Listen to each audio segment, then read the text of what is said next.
मोहतरम नाज़रीन, अस्सलामु अलैकुम वरहमतुल्लाहि वबरकातुहू। जैसा कि हमने अर्ज़ किया था कि काफ के बाद लाम को दूसरे हरूफ के साथ मिलाने की वीडियो आपकी खिदमत में पेश करेंगे। एक बार आपके सामने फिर हाज़िर हैं। आज हम बग़ैर किसी तमहीद के लाम को बाकी हरूफ के साथ मिलाएंगे।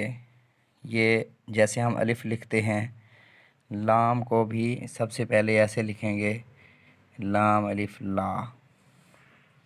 और दूसरा, ये लाम के बाद जो अगला अलिफ़ है, ये एक क़त लाम से छोटा होता है।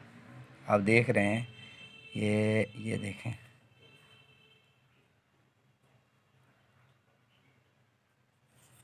ये हिस्सा खाली है। जैसे हमने लिखा था कब, ऐसे ही ये लब भी ऐसे ही लिखना है।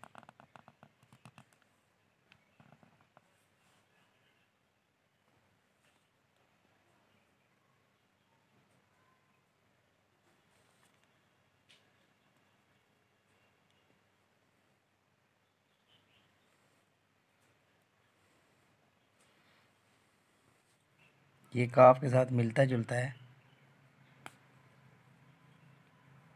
ये मसलन कद हमने लिख दिया।